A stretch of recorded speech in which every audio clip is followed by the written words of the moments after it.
Hello and welcome to this NELI Programme webinar. My name is Sarah Hearn and I work as part of the NELI team at Oxford and Assessment, and I'm really looking forward to talking to you all today about how to measure progress and demonstrate success in your NELI programmes. I'm also really delighted to be joined on the panel today by Sarah Barraclough, whose school in Preston has been delivering the NELI programme for several years, and she will be sharing some of her experiences a little bit later on.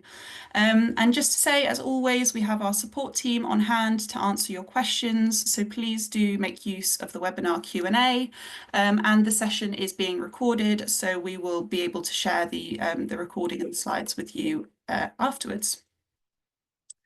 Okay, so this is what we'll be covering today. I'll start off with just a reminder of how the intervention splits into group and individual sessions, and then go on to talking about how you can use LanguageScreen to measure and monitor progress in language skills. Then I'll start talking a little bit about the paper, record sheets and assessments that come with NELI and how you can use those to demonstrate success. And we'll spend the last the second half of the webinar really talking to Sarah about her experiences of delivering NELI. Okay, so NELI, as lots of you will be aware, this will hopefully just be a recap for lots of people, but I'm always conscious that we quite often have new people to the programme joining these webinars. So just as a recap, NELI uses a recurring schedule of small group and individual sessions, and each of those sessions builds on the content of the one before, with the aim of carefully scaffolding the children's learning over the 20 weeks of delivery. And both of those strands of the intervention, so the small group and the individual sessions, work together in tandem to provide a really supportive and reassuring environment for the NELI children to explore and practice their developing language skills. So the small group sessions, of which there are, we recommend that you deliver 3 per week. That's what's in the timetable. These are pretty much fully scripted. And they move through the programme materials at a really steady pace, with lots of opportunities for consolidation and overlearning, with the idea that this is obviously ideal for children who may need a little bit more time and effort to learn than their peers. Then the individual sessions, which each NELI intervention child should ideally receive twice per week, allows the NELI practitioner, the person delivering the sessions, to tailor their teaching and really target specific areas of weakness for each child, or of course build on areas of strength for each child as well. Actually, sorry, just one more thing there. And the core language elements of the intervention are vocabulary knowledge, narrative skills, so those storytelling skills. And in addition to those, both the group and the individual sessions also work to develop children's active listening skills as well. So I think we all know Ted, or you might not know Ted if you're new to the programme, but he is the friendly NELI mascot, and Ted provides reassurance and fun to the NELI sessions, but his purpose is also as a kind of powerful tool for encouraging active listening and good behaviour via his listening rules and his Best Listener Award. Okay, so let's now talk about how you can measure and monitor your children's language abilities using LanguageScreen. So in the very first term, we recommend that you screen your whole cohort with LanguageScreen in order, firstly, to establish a baseline of language skills for your children, and also to use that baseline and those quantified scores to identify the children who would most likely benefit from receiving a targeted intervention, in this case, NELI. And what we'd say here is it's really important to screen as many children as you can at this stage, and that's so that you can feel really confident that you haven't missed out any children or not picked up on children whose language difficulties might be a little bit trickier to spot. So that's your baseline at the start of the year.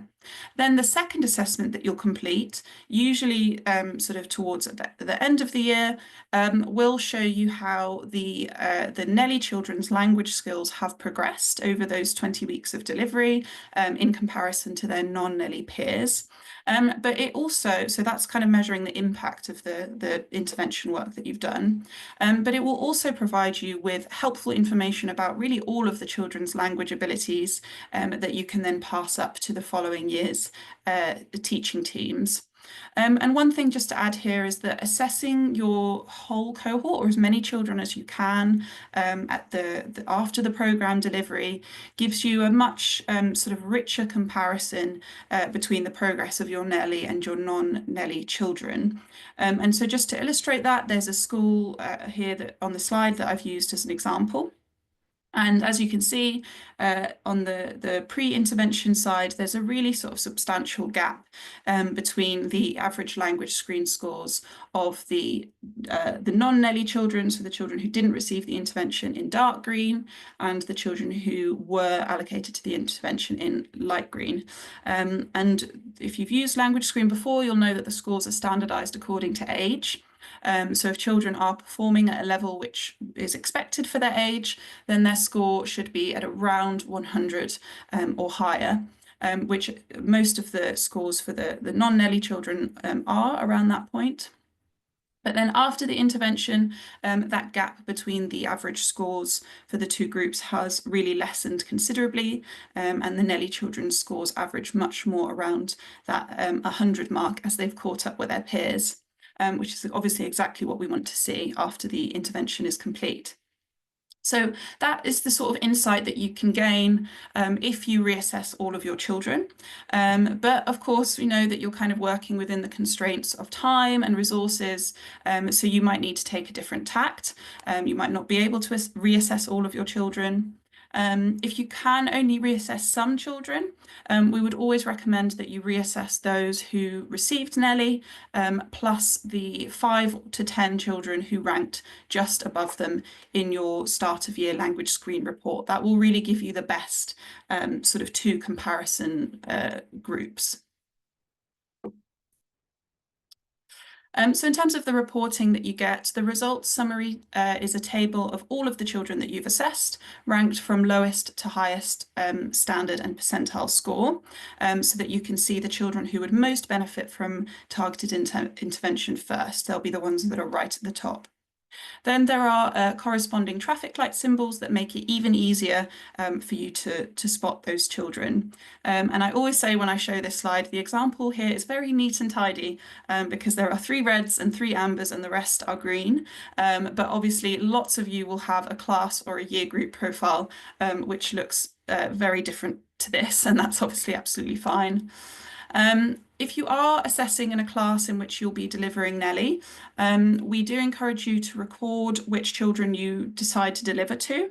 The reason being is that you can then more quickly spot them at the end of the year when the rankings may have changed, and also so that you can kind of have a lasting record of where you've invested that sort of additional teaching, because it might be interesting to kind of track those children's progress as they move up the school, because of course LanguageScreen is suitable right the way up to the end of year 6 and older actually, but you can use it right the way up through primary school.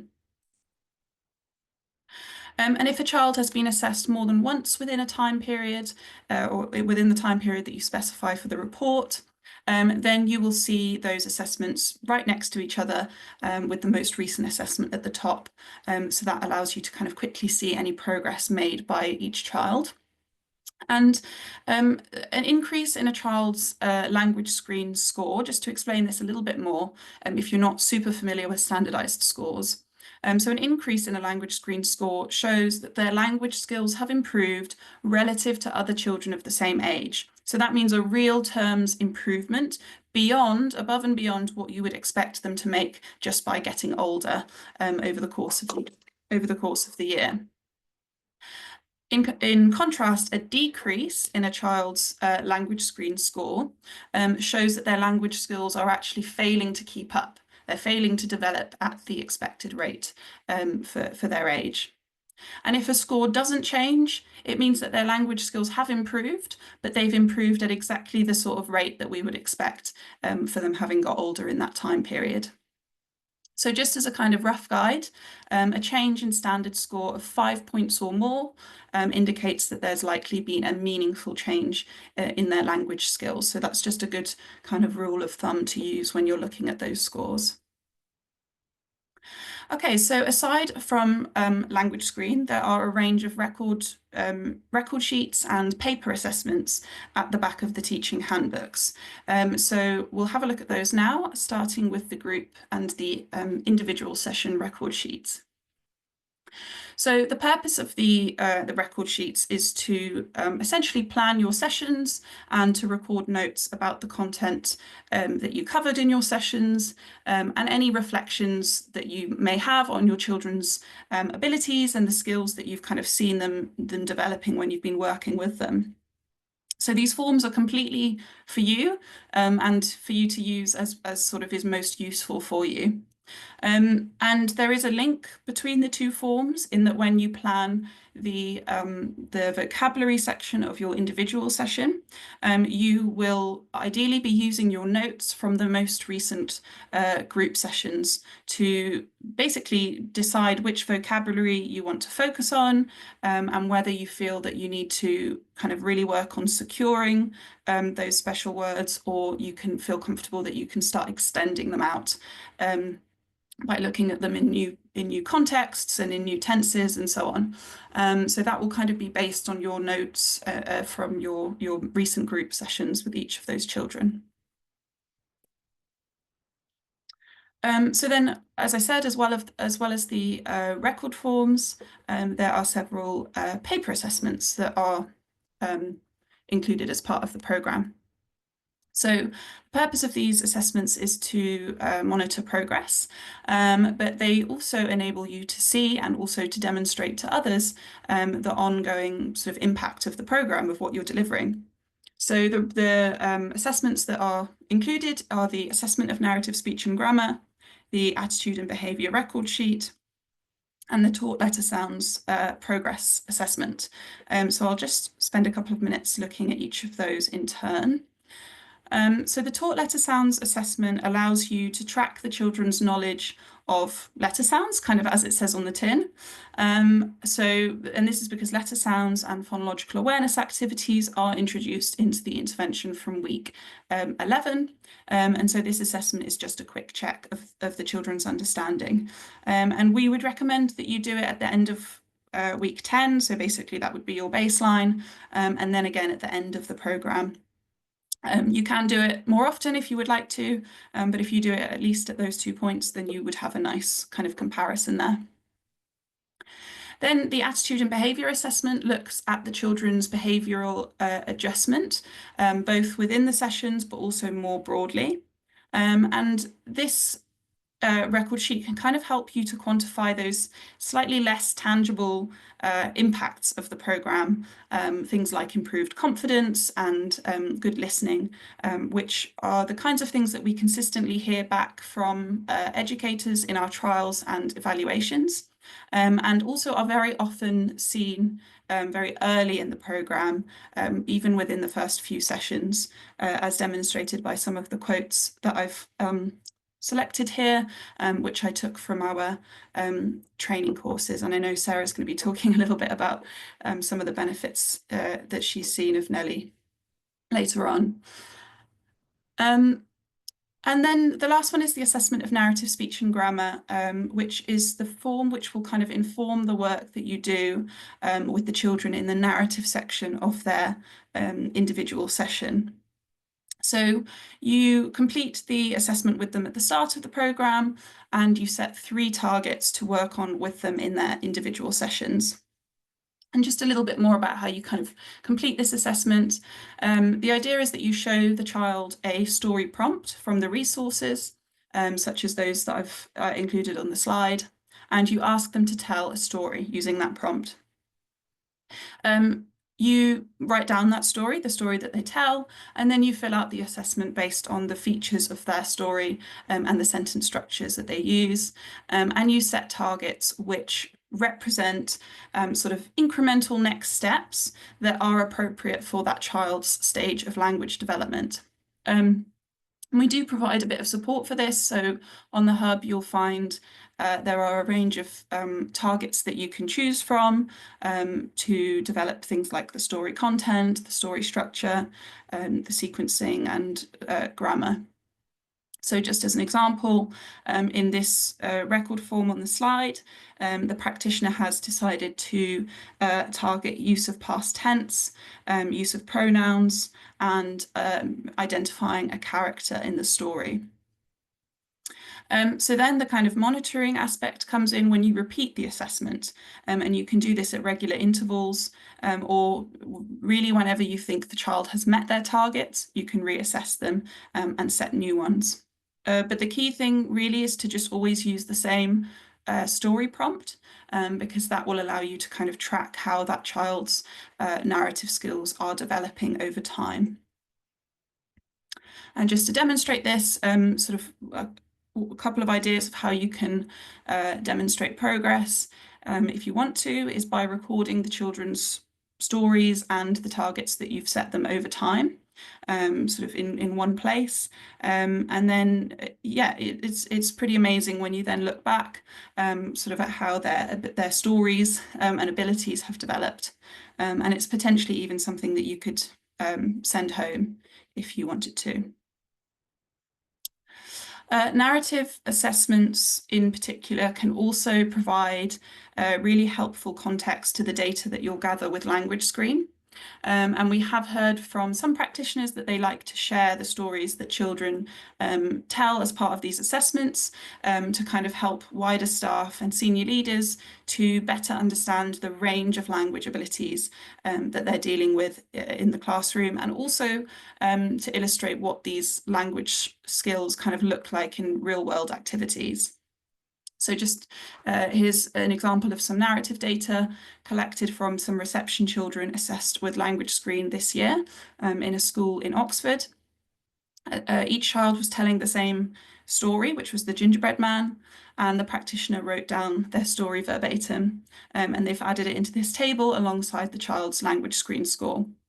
So you can very quickly see kind of the differences in the length of the story, the vocabulary, the complexity, as we go from the two children with very low LanguageScreen scores of 65 up to a slightly better but still low score of 75, and then an amber score of 85, and finally the green score of 94. Okay, I think that's enough from me on that one. So I'm very pleased to introduce Sarah Barraclough, or actually what I should say is, Sarah, would you like to introduce yourself perhaps and tell us a little bit about your school and your role at the school and your involvement in NELI? Right. Hello, everyone. I'm Sarah Barraclough. I work at Queen's Drive Primary School. We're a two-form intake. I've been doing this job for 20 odd years. I'm supposedly a cover supervisor, but I'm a teaching assistant. And I've been doing NELI now for a couple of years. We started 4 years ago, and they used one of the EYFS team. I'm not part of the EYFS team. I actually work in year 3 in a morning, and then I go over to EYFS for the afternoon, specifically to do NELI, because the way we feel is that having me as an outsider to the EYFS team means I see different things, and also I'm not tied down because we're all in the same position with staffing. And if you take somebody out of the NELI team, they're not in the out of the EYFS team to do NELI, they're not in the room where they need to be with the other children. So yeah, that's us really. Fantastic. That's a good overview, and I'll be coming back later to the kind of timetabling and resourcing decisions that you guys made, because yeah, that's a really good point, is that it might be that There are certain year groups or certain classrooms where the teaching assistant just can't be released for whatever reason, and it's good to know that there's flexibility there if in terms of who you can bring in to deliver the intervention. But maybe just taking a step back, when did your school start delivering the NELI programme, and why was the decision made to kind of implement it in the first place? It was 4 years ago we started. Basically, vocabulary, language skills, children coming into school were just dipping, whether it be because of COVID or whatever. We also have quite a large EAL cohort. We've only got 11 out of 60 of our present children who are white British. So language is a main problem, or can become a main problem. And our Senko could see it happening and said, we need to do something. And NELI's the best. Well, I'm glad you think so. That's great, and I think that will resonate with a lot of people. I mean, we hear that obviously all the time, is that language skills seem to be becoming more of an issue over time, whether, like you said, whether that's COVID or something else. So how does kind of LanguageScreen fit into your work? How do you use that to kind of identify the need that you have and to sort of track progress? Wow. Well, we do our LanguageScreen first test in October, just as half term arrives, because we want to start straight after half term. And the need within our school is quite great, that we have last year's, if I talk about last year specifically, we had 28 children who didn't score as green the first time. So that was like half the year group. This year it's not been as bad, but the children have scored lower. So we use LanguageScreen to identify it early, because that way I can fit in 2 20-week sessions going into year one. So what I do is I do one from October to just after Easter, and I start another one in February, and that tracks through and then into year one. And it works really well, or it did do last year, and it seems to be working this year.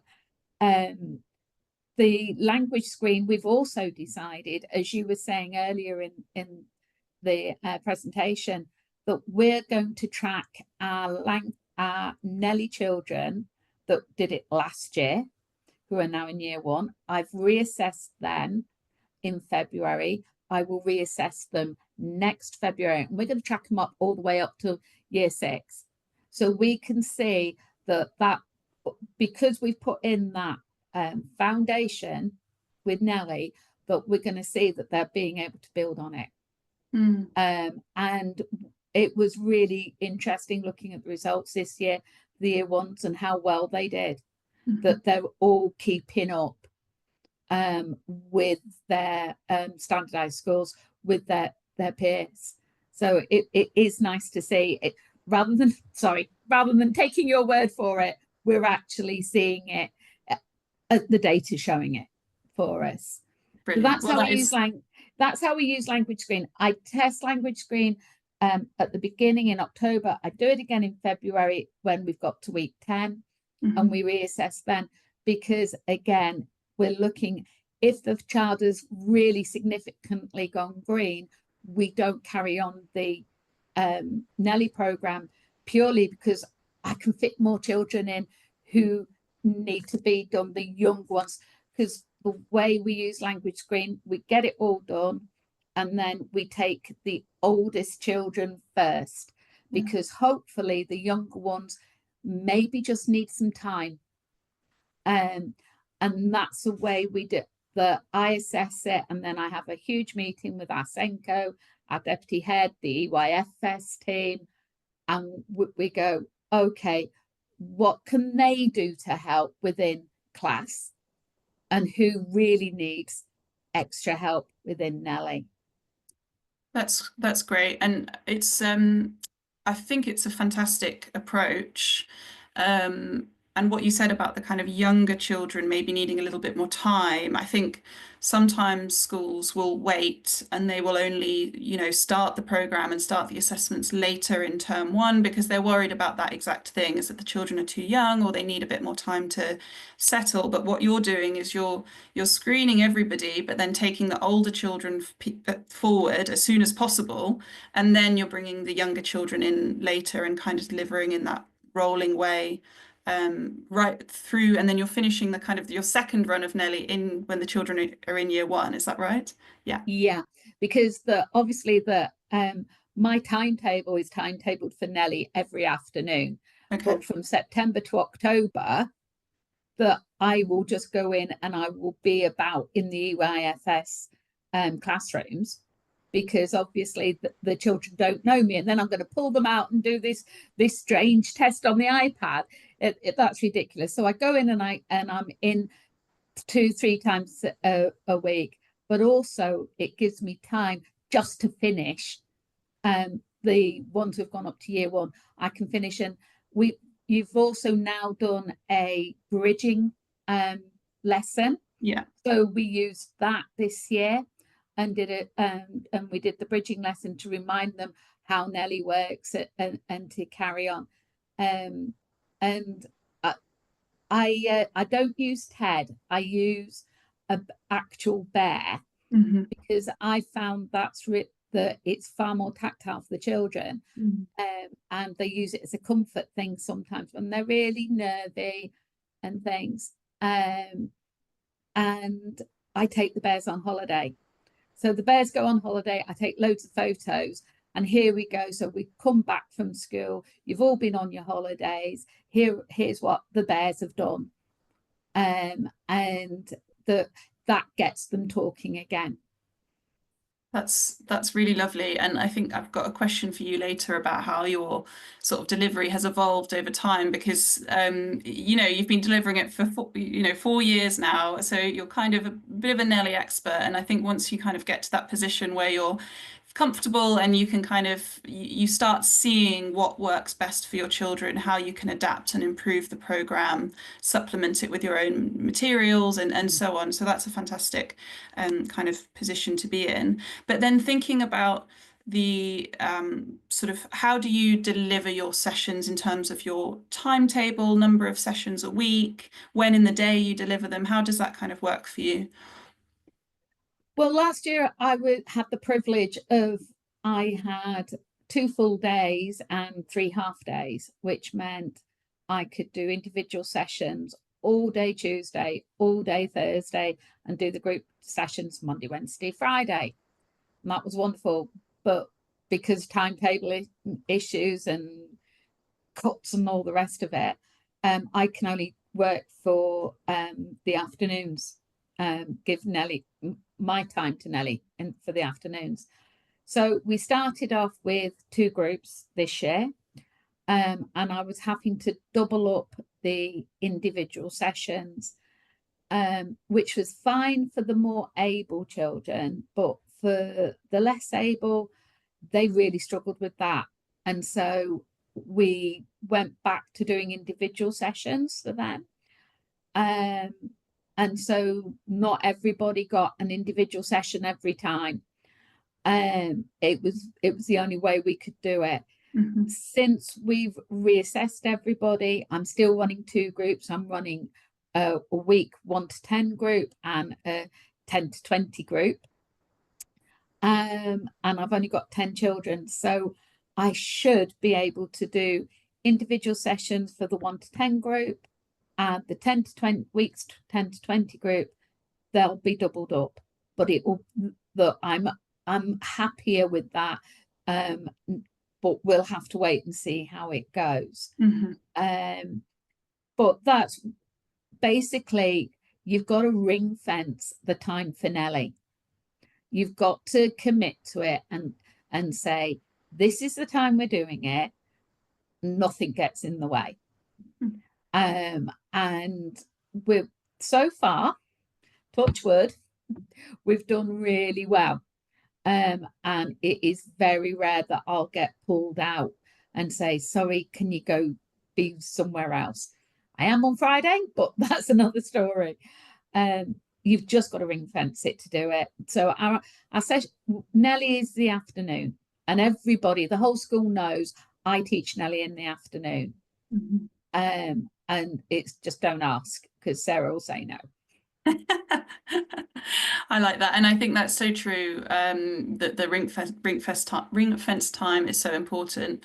But obviously, to have that ring fence time, people need to understand the importance of what you're doing and sort of really value it. And clearly, that's the case in your situation. And I'm also you touched on it earlier, but the fact that you weren't working in EYFS before you started this, you've kind of been pulled in from other years. So if you could just talk a little bit more about how that worked and how that came about. It was a shock to the system, to be honest. I'm plodding along, working in year 2. I did that for 14 years. And then I got asked, please, would you do NELI? And I said, what's NELI? The my head teacher has been wonderful. And she has said, we have got a problem with speech and language that needs addressing.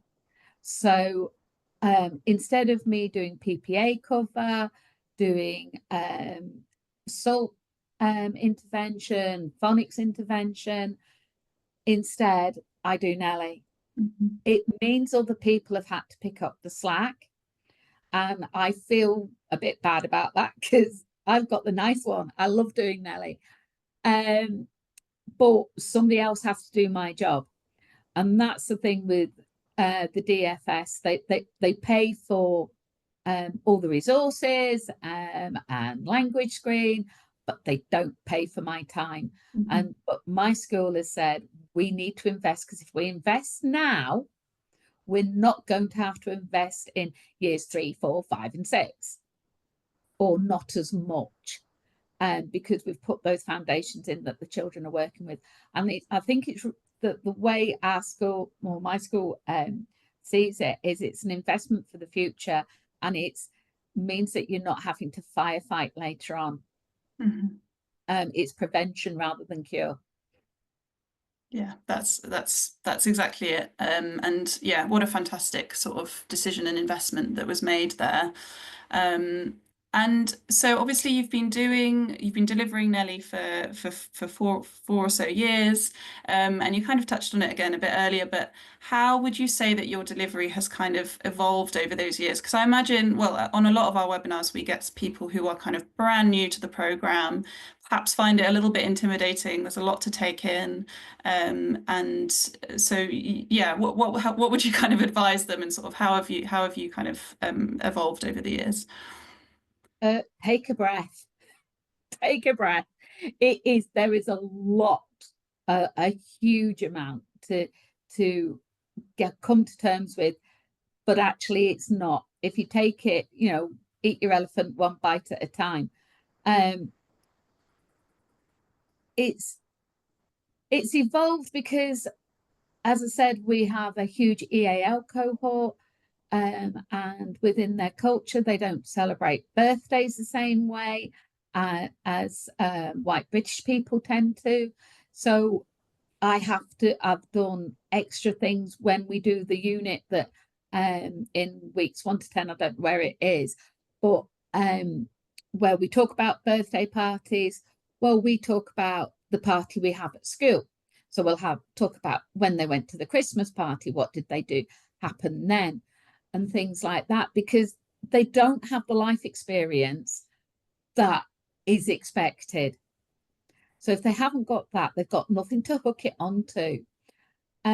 So I don't change it to say I'm changing it, but I will adapt it. And just like anybody else would do. If they don't understand, well, you've got to talk it about a different way. We'll be planting seeds in a couple of weeks. might be next week, because within when we do the grow, we're doing the grow unit at the moment, and we will actually plant seeds because they've never planted seeds because they don't tend to garden. So it's a case of, right, we'll plant some seeds and we'll water them and we'll watch them grow, rather than just using the paper resources. I'm very much personally, I'm a tactile person. And so it's a case, if we could, at the very beginning, when we're doing all about shaking, we're talking about wrists and ankles and we shake, I go get the tambourines out the music classroom and get the tambourines out and we shake tambourines, because it means that they're doing something. I have my bears, but my bears do all sorts of strange and peculiar things with them. We use them for all the prepositions that we want to teach them. Are we sitting on the bus? Are we sitting in the bus? What are we doing? And it's just, I can't think. I have a huge cupboard that is called NELI. And I'm the only TA who's allowed to have a cupboard. And I've got a cupboard and it's all NELI stuff. And I've got a box of opposites because we do a little bit about opposites. So I've got I just have stuff. Yeah, you've sort of built up your library of NELI sort of tools, I guess. Yeah. Yeah, that's fantastic. I mean, yeah, exactly. That's kind of what you can do when you've had there's sort of the years of the experience and the seeing what works. And I totally sort of see what you're saying about kind of life experiences. And we hear that a lot, especially now, obviously, as the COVID babies have started coming into school. You know, birthday parties and things maybe haven't been a part of their lives because of social isolation and things. And so kind of tailoring your activities and kind of linking it to routines in school, and also maybe just, you know, well then let's have a party at school is fantastic. I'd like to talk a little bit just about the training that you did, obviously for NELI, probably quite some time ago now. But how important do you feel that was to your development, sort of as a NELI practitioner, but also perhaps as a teaching assistant more broadly?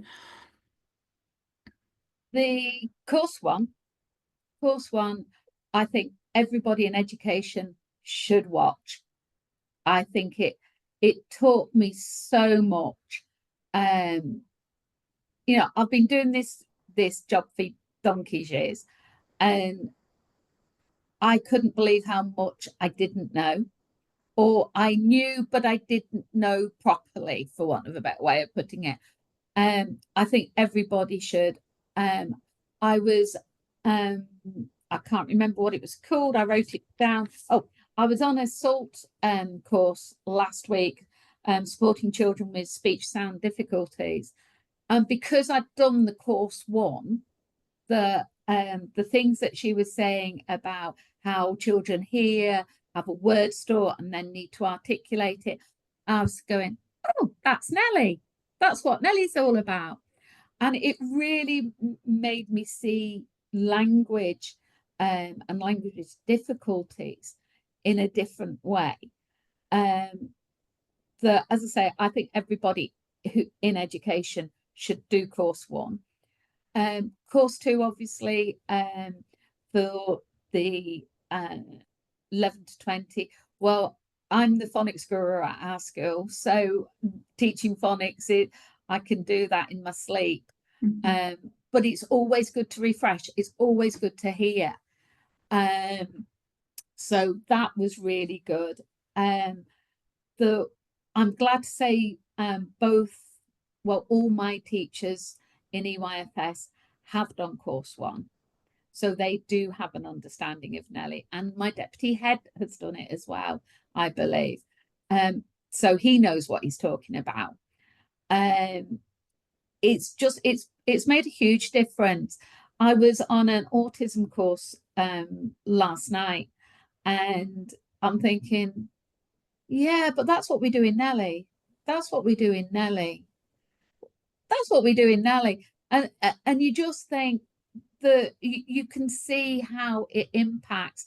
especially when I've been on an EAL course last year, and again, the things they were saying, well, yeah, NELI sorts that, NELI sorts that, Yeah. So it without kind of helps having you to. start seeing those connections between, well, really how language is kind of at the, I mean, it's called Language Fundamentals, that first course, and that's kind of what it says on the tin, isn't it? It sort of teaches Yeah. you how language is really at the root of everything that you're doing in the school. So it's fantastic that it's kind of that it's sort of put you in a really good position when you've been going on and doing further CPD. But also I like what you said about um, I mean that's the idea, is that everyone in the school can complete that first course because there's stuff in there that hopefully is kind of useful for everyone.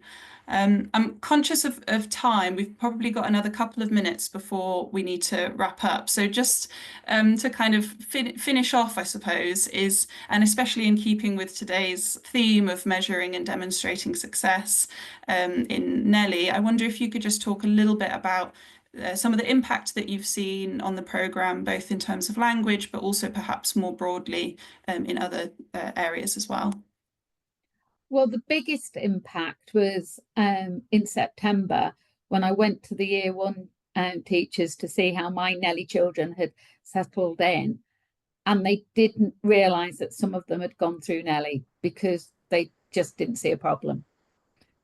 And that tells you that NELI works. You know, that it doesn't matter about the data. It's in day to day at school, in the classroom. They didn't realise that these children had completed the NELI course because they were no different to anybody else. Mm-hmm. That I've got from this year, that I've got two little girls who are going to continue with the NELI programme, even though they've gone green. And the reason why we've chosen them is because they wouldn't say anything in October. Mm-hmm. When I did the 3 picture story, that I got, well, my mum likes tea, and that took me half an hour to get that. Mm-hmm. I got a complete story 2 weeks ago. And their teachers are saying, well, she's answering questions on the carpet. She's still very quiet, but she's doing that. I'm getting that. Well, they've moved up in the English group because they're talking, and they're talking in sentences. So now they're talking in sentences, they can attempt to write sentences. Mm-hmm. They might not quite have the pencil control and all the rest of it, but EYFS will work on that. Mm-hmm. Now they're talking, they've got the opportunity to write sentences because they can speak sentences. Mm-hmm. Whereas before it was a one-word answer if you were lucky. One of the best things was I went in to get one of my NELI children last week, and I said, come on, Mary Jane, come on with me. We'll do some NELI. And I got oh, but I'm playing. And it was like, brilliant. I'm so pleased because she'd got a group of friends that she didn't want to leave, whereas she'd been isolated in October. And that it cheers your heart. It really does. And so it's a lot of it is intangible, as you touched on within your training.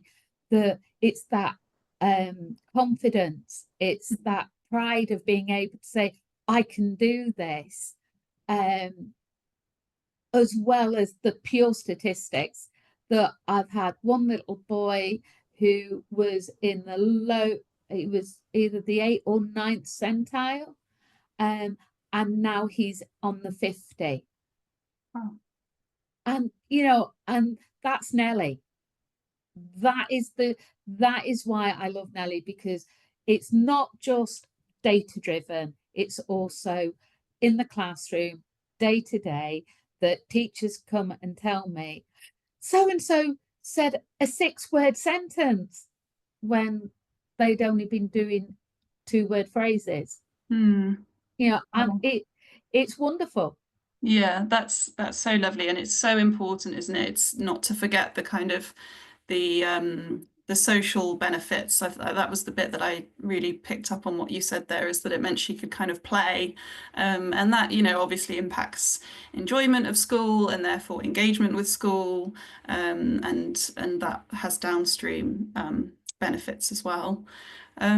Thank you so much for your time and sharing all of your experiences and expertise with us. That's been incredibly helpful. I do need to wrap things up. Thank you everyone that's still online. I hope you found that helpful. As ever, if you have any questions, you can always email us, and you know, there's also the option to book in a support call if you need help with any aspect of your NELI programme. Just scan the QR code on the slide.